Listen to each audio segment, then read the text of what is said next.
طيب عايز ارجع بقى لايه، لبابا. ايه حكايتك مع بابا بقى؟ انت ايه اللي خلاك تفكر في بابا، تركيبه بابا، اختيارك دور الدكتور المتخصص في التلقيح الصناعي؟ لان دي خد بال حضرتك برضه يا دكتور، الموضوع ده موضوع منتشر جدا. ده انت اللي دكتور بقى، مش انا دكتور، خلي بالك. الموضوع ده موضوع منتشر جدا في العالم العربي، وفي فئه وطائفه كبيره جدا من الاطباء ربنا يكرمهم ويديهم على قد ما بيساعدوا الناس، لان هم بيساعدوا فعلا الناس، بيشتغلوا بال 18 20 ساعه في اليوم في معامل من اجل اسعاد الاخرين ان يرزقوا بطفل او بطفله. وفي ظل الظروف او في ظل الظروف المحيطه الاخيره السنين اللي فاتت دي، التغذيه اللي دخل فيها هرمونز والحاجات اللي مش عارف ايه والفراخ البيضاء، الكلام اللي احنا بنسمع بقى، في فعلا نسبه الانجاب حصل بقى في نوع، مش عايز اقول نوع من العجز، ولكن في مشاكل عند ناس كتير، الانجاب بيتاخر، تاخر للانجاب. الناس دي سبحان الله يعني ربنا يزيدهم علم.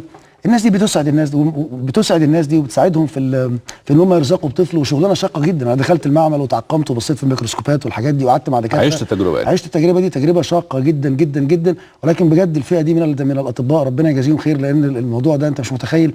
انا شفت ناس على وشوشهم السعاده، يعني شفت ناس وهم رايحين في الاول وهم بيتابعوا، وهم بعد النتيجه اما ربنا بيكرم، يعني شفت ناس على وشوشهم السعاده. خد بال حضرتك برضو، هي مش شرط ان حصل الحقن المجهري فيحصل الحمل، في حاجات في النهايه. ده اللي حصل معاك، انك انت في الفيلم مثلا عملت حقن مجهري لزوجتك وبعدين وما حصلش حمل. واحنا لما تناولنا القضيه دي، انا لما قريته، بس انتوا راجعتوها علميا صح؟ بص حضرتك برضه عشان ابقى صريح معاك، انا لما قريت الفيلم قريته فيلم رومانتيك كوميدي لطيف. الحقيقه اللي ادتني درس وعلمتني حاجه الاستاذه زينب عزيز، ان انا مش مجرد ان انا بعمل فيلم رومانتيك كوميدي، ده في رساله جوه الفيلم ده يمكن توصل لناس، ويمكن توصل لمجموعه اكبر من الناس، يمكن توصل ل2 3، ولكن في رساله مهمه جدا جدا جوه الفيلم اللي هي اللي حضرتك شفتها.